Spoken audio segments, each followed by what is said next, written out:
Welcome to ప్రజా television news bulletin. ముందుగా headlines. Montha తుఫాన్ ఎఫెక్టుతో తెలంగాణ రాష్ట్రంలో వర్షాలు దంచికొడుతున్నాయి.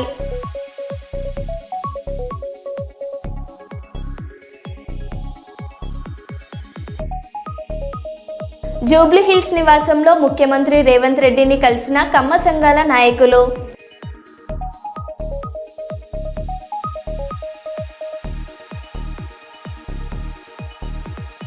భారీ వర్షాల నేపథ్యంలో ప్రజలు అప్రమత్తంగా ఉండాలని ఎమ్మెల్యే యశస్విన్ రెడ్డి సూచన.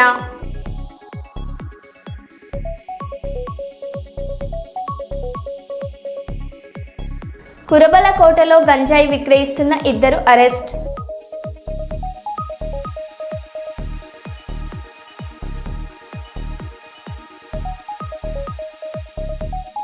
మొంతా సైక్లాన్ తీవ్రతపై అమరావతి సచివాలయంలోని ఆర్టీజీఎస్ కేంద్రం నుంచి విద్యా ఐటీ శాఖల మంత్రి నారా లోకేష్ సమీక్ష.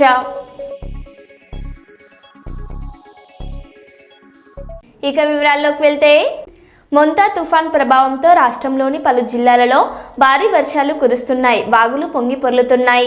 ఈ నేపథ్యంలో ప్రజలు అప్రమత్తంగా ఉండాలని మంత్రి సీతక్క సూచించారు. క్షేత్రస్థాయిలో అధికారులు అందుబాటులో ఉండాలని ఆదేశించారు. అలాగే మత్స్యకారులు వేటకు వెళ్లొద్దని చెప్పారు.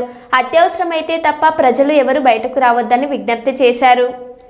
మరి జాగ్రత్తగా వ్యవహరించాలని, గైడ్ చేయాలని జిల్లా అధికారులను, అదేవిధంగా రాష్ట్ర స్థాయి అధికారులకు కూడా సూచనలు చేస్తూ ప్రజలు కూడా వర్షాలు పడుతున్న సందర్భంగా బయటికి రావడం కానీ, పశువులను బయటికి దొరికిరావడం కానీ, చేపల వేటకు కానీ అటు రాకుండా, ఎందుకంటే ఈదురుగాలు కూడా బాగా వీస్తున్న నేపథ్యంలో అందరూ అప్రమత్తంగా ఉండాలని పేరున కోరుకుంటూ అందరికీ నమస్కారాలు. జాగ్రత్తగా ఉండాలి, స్వీయ నియంత్రణ పాటించాలి. అదేవిధంగా వాగులు దాటే ప్రయత్నం చేయకూడదు. మరి అదేవిధంగా చెరువులకు చేపల వేటకు కూడా పోకుండా ఉండాల్సిందిగా కోరుతున్నాం. ఈ చల్లగా వస్తున్నటువంటి ఈదురుగాలతో కూడా కొంత హెల్త్ ప్రాబ్లం ఉన్నటువంటి వాళ్లకు ఇంకా ఎఫెక్ట్ అవుతాయి కాబట్టి ఇళ్ల నుంచి బయటకు రావద్దని మనస్ఫూర్తిగా విజ్ఞప్తి చేస్తుంది. మహబూబ్ నగర్ జిల్లాలో జాగృతి జనం బాటలో సందర్భంగా జాగృతి అధ్యక్షురాలు కల్వకుంట్ల కవిత మాట్లాడుతూ, జడ్చర్లలో వైద్యం అందక ఓ యువ రైతు ప్రాణాలు కోల్పోవడం దారుణమని ఆవేదన వ్యక్తం చేశారు. పేద ప్రజలకు కనీస వైద్య సేవలు అందించలేని స్థితిలో తెలంగాణ రాష్ట్ర ప్రభుత్వం ఉందని ఆమె విమర్శించారు. నిన్నటికి నిన్న మేము ఈ మహబూబ్ నగర్ జిల్లాలో తిరుగుతూ ఉంటే, మరి జడ్చర్లలో ఒక హాస్పిటల్ ఉన్నది. జడ్చర్లలో ఉన్నటువంటి హాస్పిటల్లో ఒక యువ రైతు హాస్పిటల్కి వచ్చి సూసైడ్ చేసుకుని హాస్పిటల్కి వచ్చినటువంటి ఒక యువ రైతు వైద్యం అందక చనిపోయినటువంటి పరిస్థితి. అది మొత్తం ప్రముఖంగా పత్రికలలో మీరందరూ కూడా ప్రకటించారు. అంటే ఇవాళ డబ్బు లేనటువంటి వారికి మనం ఎంతో ఆశతో తెచ్చుకున్నటువంటి ఈ రాష్ట్రంలో, ఎంతో ఆకాంక్షలతో తెచ్చుకున్నటువంటి ఈ రాష్ట్రంలో కనీసం వైద్యం అందించలేనటువంటి పరిస్థితిలో తెలంగాణ రాష్ట్రంలో ఉన్నాం. మరి అదే కొంత డబ్బు ఉన్నటువంటి వ్యక్తి ఎక్కడో దగ్గరికి పోతే ప్రాణం నిలబడేటటువంటి పరిస్థితి ఉంది. గోనెకండ్ల మండలంలోని గాజుల దిన్న ప్రాజెక్టును పరిశీలించిన జిల్లా కలెక్టర్ డాక్టర్ ఏ సిరి.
షార్ట్ వేస్తే మనకి మాటలు పడకు, డెస్టినేషన్ ఫీడింగ్ కూడా ఉంటుంది. ఒక 3 చెక్కులు వదిలితే వాళ్ళు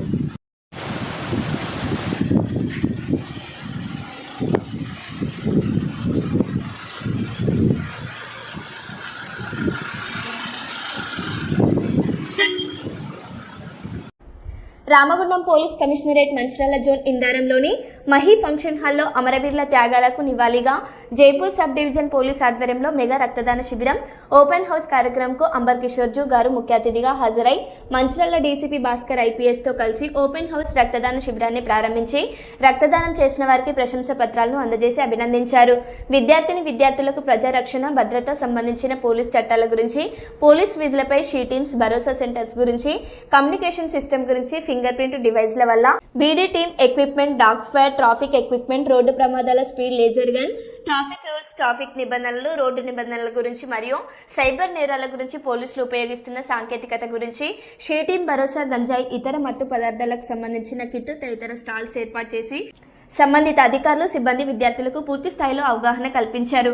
పలు ప్రైవేట్, ప్రభుత్వ పాఠశాలలు, కళాశాల విద్యార్థులు పెద్ద ఎత్తున పాల్గొని కార్యక్రమాన్ని విజయవంతం చేశారు. ఈ సందర్భంగా సిపి గారు మాట్లాడారు. మన దేశం గురించి, మన రాష్ట్రం గురించి ఆలోచన చేసి త్యాగం చేసుకోవడానికి సిద్ధంగా ఉంటే మొత్తం రాష్ట్రానికి చాలా మంచి డెవలప్మెంట్ ఉంటుంది, సొసైటల్ హార్మోనీ ఉంటుంది. అదేవిధంగా మన రాష్ట్రం మీద ఎప్పుడు కూడా దాడి జరిగిన వేరే కంట్రీ ద్వారా, వేరే ఎన్నికల్ ఫోర్సెస్ ద్వారా, అప్పుడు కూడా మనం అందరి కలిసి మన కంట్రీకి ప్రొటెక్ట్ చేయగలుగుతాము. మీ అందరికీ నా రిక్వెస్ట్ ఉంది, దయచేసి ఈ అందరి విషయంలో మీ ఫ్రెండ్స్ కూడా ఎవరు ఇక్కడ రాలేకపోయారు వాళ్ళకి కూడా షేర్ చేయండి. మీరు ఎక్కువ సంఖ్యలో పోలీస్ బలంలో కూడా జాయిన్ చేయండి, వేరే సెక్యూరిటీ ఫోర్సెస్ లో కూడా మీరు జాయిన్ చేసి ఈ కంట్రీకి డెవలప్మెంట్ లో మీరు కాంట్రిబ్యూట్ చేయండి. థ్యాంక్ యూ అన్న.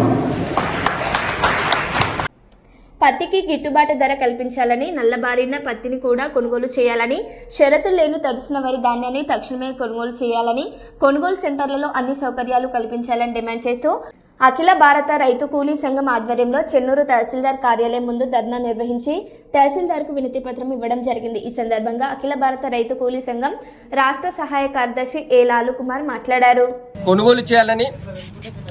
కొనుగోలు చేసి ఎంఎస్పీ ప్రకారంగా రైతాంగానికి గిట్టుబాటు ధర కల్పించాలని అఖిల భారత రైతు కూలీ సంఘంగా మేము ప్రభుత్వాన్ని డిమాండ్ చేస్తూ ఉన్నాం. ఎందుకంటున్నామంటే అకాల వర్షాల కారణంగా రైతాంగం ఈరోజు నష్టపోతున్న పరిస్థితి ఉంది. అప్పుడు ఏదైతే పంటలు వేస్తున్న సందర్భాల్లో పత్తి వేపురాక ఆ విధంగా అక్కడ నష్టపోయిన రైతులు, అదేవిధంగా ఇప్పుడు పత్తి చేతికి వస్తున్న సందర్భాల్లో 75% నుంచి 30% మాత్రమే పత్తి చేతికి వస్తుంది. ఇక్కడ గిట్టుబాటు ధర లేక పత్తి నల్లబారింది, పత్తిలో తేమ శాతం ఉందని ఈరోజు రైతాంగాన్ని ఇబ్బంది పెడుతూ ఈరోజు పత్తి సెంటర్లో కొనుగోలు చేయకుండా ప్రత్యక్షంగా కూడా పరోక్షంగా ఏదైతే మధ్య దళారులు ఉన్నారో మధ్య దళారులకు అవకాశం కల్పించడానికి ఈరోజు ప్రభుత్వాలు పూనుకుంటా ఉన్నాయి. మేమంటున్నాం, పత్తి ఏదైతే ఎంఎస్పీ ప్రకారంగా పత్తిని కొనుగోలు చేయాలి. అదేవిధంగా పత్తి ప్రభుత్వం ప్రకటించినట్టుగా 8,110 రూపాయలు పత్తికి ఇవ్వాలి. అదేవిధంగా వరి ధాన్యాన్ని కూడా కొనుగోలు చేసే విధంగా ప్రభుత్వం చర్యలు చేపట్టాలి. ఎందుకంటున్నామంటే అనేక కొనుగోలు సెంటర్లలో రైతాంగం ఇబ్బంది పడుతున్న పరిస్థితి ఉంది. రైతాంగం కొనుగోలు సెంటర్లలోకి పోయిన తర్వాత రైతులకు వాళ్ళు తీసుకొచ్చిన ధాన్యాన్ని రక్షించడానికి ఈ వర్షాల కారణంగా వరి ధాన్యాన్ని రక్షించుకుందామంటే తాటుపత్రులు కానివ్వండి రక్షణ కల్పించాలని పరిస్థితి ఉంది. కాబట్టి రైతులు ఏదైతే సిసిఐ సెంటర్లలో కొనుగోలు సెంటర్లలో తీసుకొస్తారో వాళ్ళ పంటను రక్షించే విధంగా తాటుపత్రి లాంటి అన్ని సౌకర్యాలు కూడా ప్రభుత్వం కల్పించాలి. అంతేకాదు ఈరోజు అనేక కొనుగోలు సెంటర్లలో కూడా మౌలిక సౌకర్యాలను కూడా ప్రభుత్వం ఏర్పాటు చేసే విధంగా ప్రభుత్వం చర్యలు చేపట్టాలి. అదేవిధంగా రాష్ట్ర వ్యాప్తంగా చూసుకుంటే రాష్ట్రంలో ప్రథమ స్థానంలో మన వరి పంట ఉంది. వరి పంట భారతదేశంలో గొప్పది మన ప్రాంతం అని ఈరోజు ప్రభుత్వాలు చెప్తా ఉన్నాయి. రాష్ట్రం మొత్తం మీద 149 టన్నుల వరి ధాన్యం చేతికి వస్తూ ఉంది. కానీ ప్రభుత్వం 75 టన్నుల లక్షల వరి ధాన్యాన్ని తీసుకుంటా అని ఈరోజు ప్రభుత్వం చెప్తా ఉంది. మరి తక్కిన వరి ధాన్యాన్ని ఎవరు కొంటారు అన్న విషయాన్ని కూడా ప్రభుత్వం ప్రకటించాలి. అంటే రైతులకు వాస్తవ విషయం చెప్పకుండా రైతులకు ప్రతి క్షణం ఎప్పటికప్పుడు చైతన్యం కలిగించాలి. రైతులకు విషయాలని చెప్పాలి. రైతులు పత్తికి ఎంత వరికి ఎంత ప్రకటించాలి. కాబట్టి రైతాంగానికి నష్టపోకుండా కాపాడాల్సిన బాధ్యత ప్రభుత్వాన్ని. నీది ప్రభుత్వం ప్రజాపాలన ప్రభుత్వం అంటున్నావు. ప్రజాపాలన ప్రభుత్వాన్ని రైతాంగాన్ని రక్షించాల్సిన బాధ్యత మీపైన ఉంది. ఎందుకంటున్నామంటే దేశానికి రైతే రాజు, రైతు లేనిదే రాజ్యం లేదు, దేశానికి రైతే వెన్నుముక్క అని ఈరోజు మాటలకు పరిమితం కాదు, చేతలకు పరిమితం కావాల్సిన ప్రభుత్వాలు ముందుకు రావాలి. రైతాంగాన్ని ఆదుకోవాలి. రైతాంగానికి అన్ని రకాల సౌకర్యాలు సమకూర్చినప్పుడు మాత్రమే నిజంగా మీది ప్రజాపాలన, ప్రజాప్రభుత్వం అంటాం. కాబట్టి రైతాంగానికి ఇబ్బంది కలగకుండా చూడాలని, రైతులు ప్రతినిధించిన ప్రతి పంటని కూడా కొనుగోలు చేసే విధంగా ప్రభుత్వం చర్యలు చేపట్టాలి. అలా చర్యలు చేపట్టడం వల్ల ఖచ్చితంగా అఖిల భారత రైతు కూలీ సంఘం ఆధ్వర్యంలో పెద్ద మొత్తంలో ఉద్యమం చేస్తాం, రైతాంగాన్ని ఏకం చేస్తాం, రైతుల సమస్యలు పరిష్కరించే వరకు ఉద్యమాన్ని కొనసాగిస్తామని అఖిల భారత రైతు కూలీ సంఘంగా ప్రభుత్వాన్ని డిమాండ్ చేస్తూ హెచ్చరిస్తా ఉన్నాం. మొంతా తుఫాన్ ప్రభావంతో తెలంగాణ వ్యాప్తంగా భారీ వర్షాలు కురుస్తున్నాయి. దీంతో పలు ప్రాంతాలు నీట మునిగాయి. లోతట్టు ప్రాంతాల్లోకి నీరు చేరడంతో జనజీవనం అస్తవ్యస్తంగా మారింది. వాగులు వంకలు పొంగి పొర్లుతున్నాయి. తెలంగాణ మహబూబాబాద్ జిల్లాలలో రైలు పట్టాలపైకి వరద నీరు చేరడంతో అధికారులు అప్రమత్తం అయ్యాయి. డోర్నకల్ రైల్వే స్టేషన్లో పట్టాలపై నుంచి వరద నీరు ప్రవహిస్తుండడంతో రైళ్ల రాకపోకలు నిలిచిపోయాయి. డోర్నకల్ రైల్వే స్టేషన్లో గోల్కొండ ఎక్స్ప్రెస్, మహబూబాబాద్లో కోనార్క్ ఎక్స్ప్రెస్లను రైల్వే అధికారులు నిలిపివేశారు.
అన్నమయ్య జిల్లా కురబలకోటలో 2 కేజీల గంజాయి విక్రయిస్తున్న మణికంఠ నాయక్ గోవిందులను మదనపల్లి పోలీసులు అరెస్ట్ చేశారు.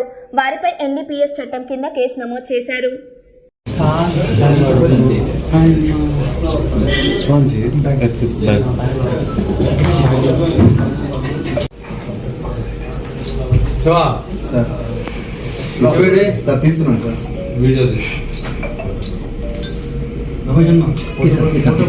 ఈ మధ్యకాలంలో చూసుకున్నట్టయితే కానీ యువత చాలా వరకు కూడా ఈ గంజాయి అవ్వచ్చు లేదా అదర్ డ్రగ్స్ అవ్వచ్చు వాటికి కొంచెం ఎక్కువ బానిసలు అవుతున్నారు.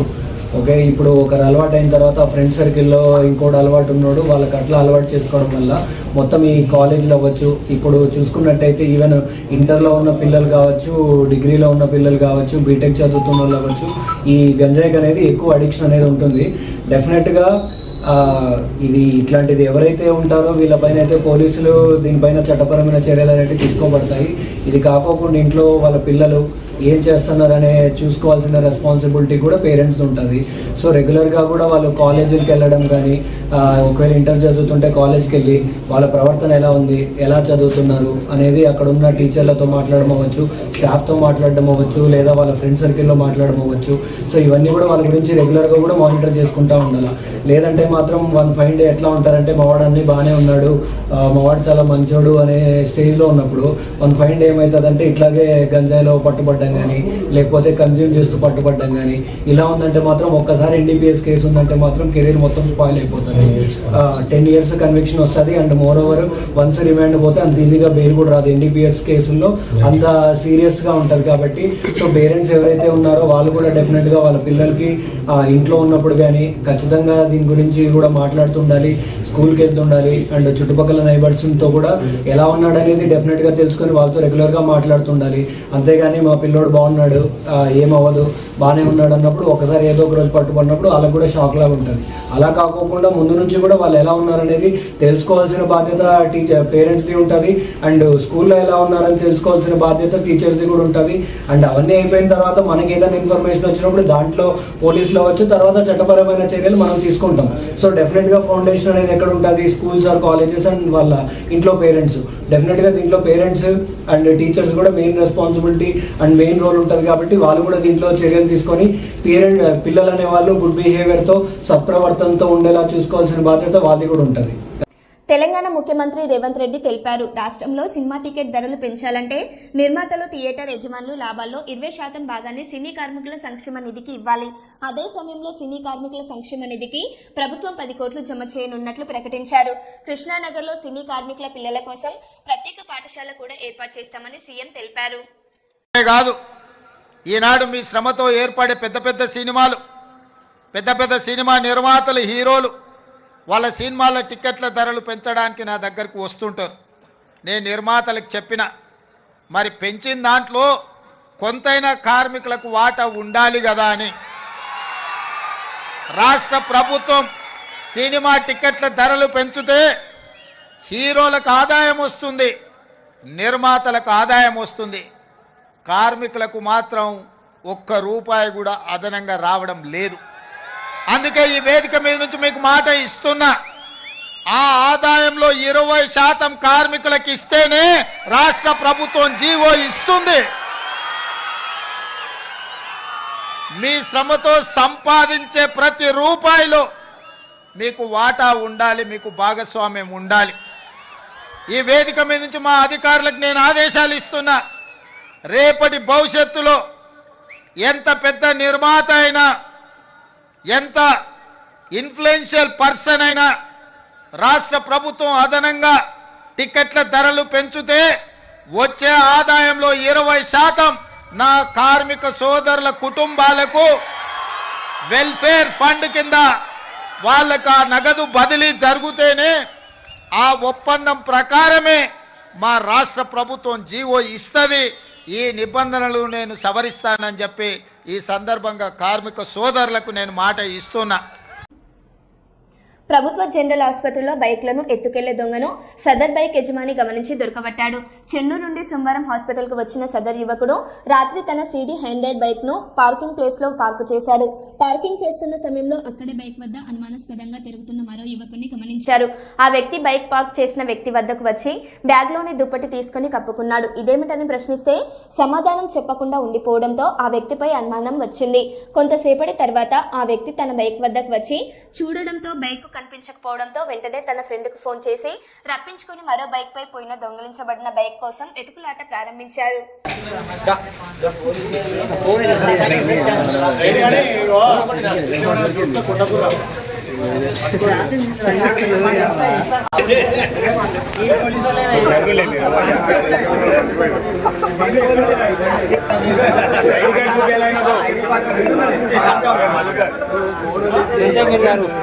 ఐడి కార్డు చూపిల్ల ఆయన ఐడి కార్డు చూపిల్ల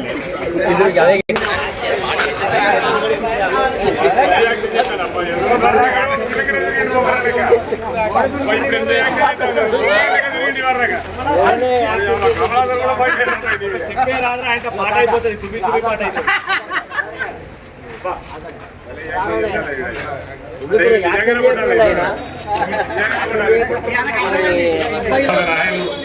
లైటర్లు తోటి వాడు చెల్లి ఇట్లా కాల్పు కూడా తీసుకురాడు వాళ్ళ అయితే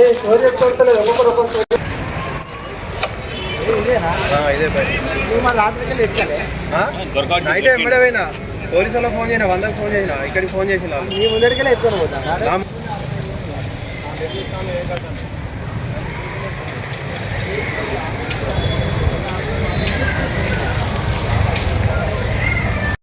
అది మరొక పౌచ్. అడిగా బయటనే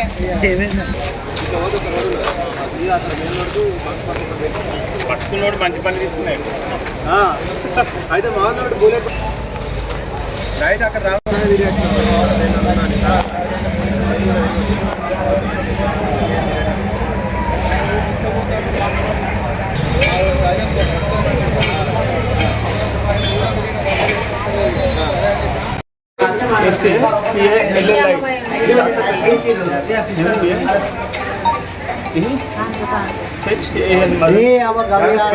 నీ పేరు ఓకే ఎక్కడ ఉంటావు? సనప్ తండ్రి పేరు లేట్ నారాయణ స్వామి. కరెక్టేనా?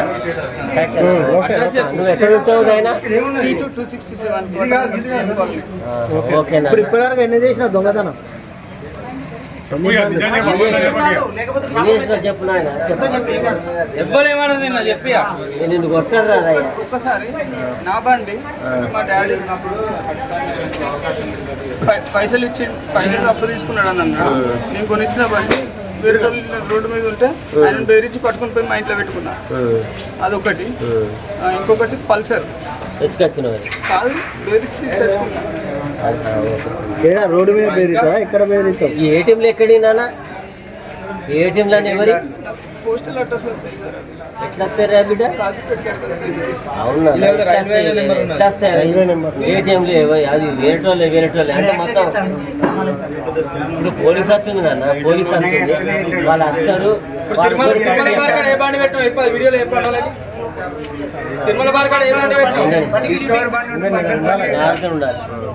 చెప్పు తిరుమల బార్ పెట్రోల్ బంక్ కాడ ఏ బండి పెట్టినావు? Discovery 100cc new model. Petrol bunk కాడ ఏది పెట్టినావు? పెట్రోల్ బంక్ కాడ ఏది పెట్టినావు? Old model. ఏం బండి అది? Discovery 100cc. ఎన్ని నుంచి ఏ పెట్రోల్ బంక్? ఏ పెట్రోల్ బంక్ అది? ఇక్కడ సార్ మన బస్ స్టాండ్ కడిగి. ఇది మన మున్సిపాలిటీ అదే అక్కడ పెట్టినా? Okay okay daddy, okay okay.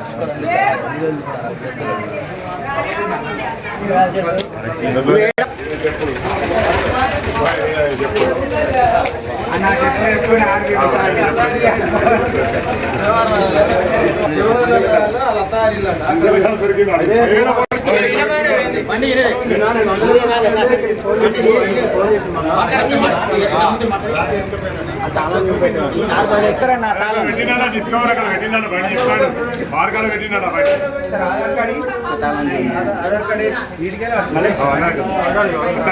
Aadhaar card photo కొట్టు, క్లోజ్అప్ కొట్టు.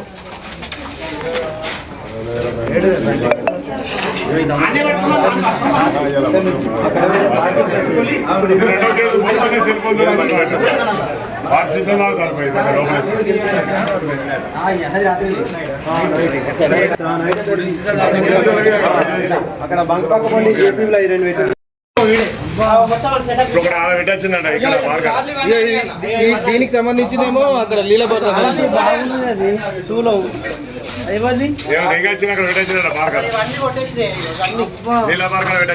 అక్కడ ఏ బండి ఉన్నది అక్కడ? అరే అక్కడ బండి పేరు ఏంటి? ఏ బండి ఉన్నది? లైటర్ తోని ఆయిల్ పోసి ఒక ఆలుస్తుడు.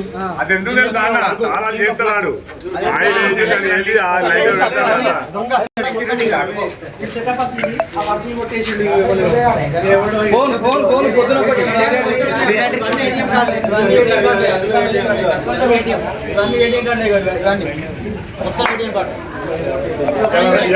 రాత్రి కూడా అక్కడ పెట్టినాడు.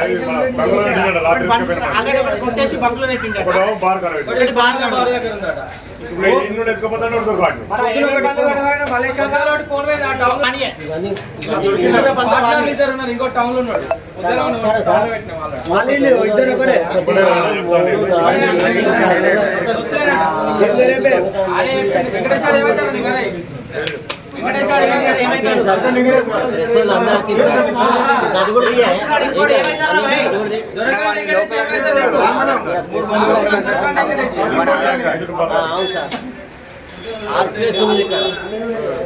పెద్ద కావాలి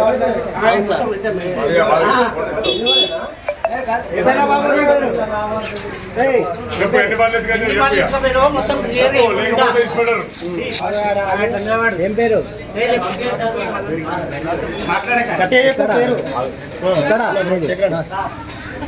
మీరు ఎక్కడ ఉండేది హనుమనార్ హనుమనార్ కావాలని ఏ కాదు ఏం కాలేదు. ఆధార్ కార్డు ఉందా?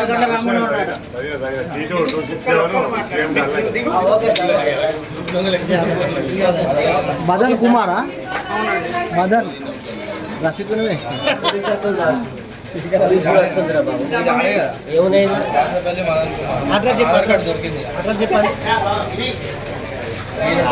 ఆసక్తి మదన్ కుమార్ పొలానికి ఎన్ని పనులు ఎత్తుకపోయినా చెప్పు పోలీసు పెడతారు. లేకపోతే మాత్రం లోపల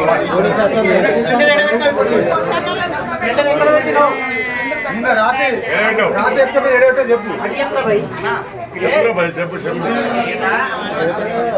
రెండర ఎక్కడ పెట్టినావు? రెండర మంది ఎక్కడ పెట్టినావు రాత్రి? చెప్పు నీ పేరేం పేరు చెప్పు. నీ పేరు చెప్పు. మదన్ కుమార్ పేరు చెప్పురా నీ పేరు చెప్పు. ఇక్కడ చెన్నై నుంచి వచ్చినాను. అయితే ఇక్కడ నైట్ ఇక్కడ పార్కింగ్ ప్లేస్లో బైక్ పెట్టినాను. సిటీ 100 బజాజ్ సిటీ 100 అయితే పెట్టి నేను ఆల్రెడీ గమనించిన లోపలికి వచ్చి నా బ్యాగ్ తీసిండు. బ్యాగ్ తీసిన నుంచి దుప్పటి తీసి కప్పుకున్నాను. కప్పుకున్నాక అదే తీసినవరు అనే వల్ల కొంచెం పక్కకు పోయి నాకు గమనించుకున్నాను ఉంటాను ఇది దొంగ అనుకోండి. అయితే అక్కడ వాచ్మెన్ వాళ్ళకి అలా చెప్దాం అనుకున్నా. ఆయన ముంగడ చెప్తే ఏమన్నా మర్యాద కావచ్చు ఫీల్ అవుతాడని ముంగడ చెప్పలేదు. తర్వాత చెప్దాం అనుకున్నాక ఒక 5 నిమిషాలలో కథ బండికి మాయం చేసినాక నేను ఎంబడే నాకు డౌట్ వచ్చి నా బండి చూసుకోవడానికి పోయిన ఒకసారి. నాకు మామూలుగా డౌట్ రాకపోయింది. చూసే డౌట్ వచ్చింది. బండి కాడికి పోయినా బండి లేదు. ఆయన వెంబడి వెళ్ళి మా ఫ్రెండ్ ఉండే ఇంకొక ఆయన బండి ఆయన ఉండేసరికి నేను ఆయన 100కు ఫోన్ చేసాను. ఫోన్ చేస్తే పోలీసు వాళ్ళు మేము చూస్తాను మీరు కూడా చూడండి చుట్టుపక్కల అంటే మేము చూడడానికి వెళ్ళినాక ఆయన మొత్తం చూసిన ఏడ దొరకలేదు. వచ్చేటప్పుడు ఆయన చేసి పక్క పొంటి ఆడ బండి పెట్టి ఉండేసరికి అన్న ఇప్పుడు బండి తీయకు కొంచెం ముందుకొని కొంచెం ఆగుదాం వాడు ఎవడత్తాడో చూద్దాం అనేసరికి ఇది ఎందుకు రాలే వర్షం వస్తున్నా అంత బండి పట్టుకున్నాం వచ్చిన పెట్టినాం. వాళ్ళ పోలీసు వాళ్ళు ఫోన్ చేసి మళ్ళీ అన్న బండి సార్ బండి దొరికిందని చెప్పినాం. మళ్ళీ ఇప్పుడు వచ్చిన వాళ్ళు గుర్తు పట్టినాం. పోలీసు వాళ్ళకి ఫోన్ చేసి వస్తాను.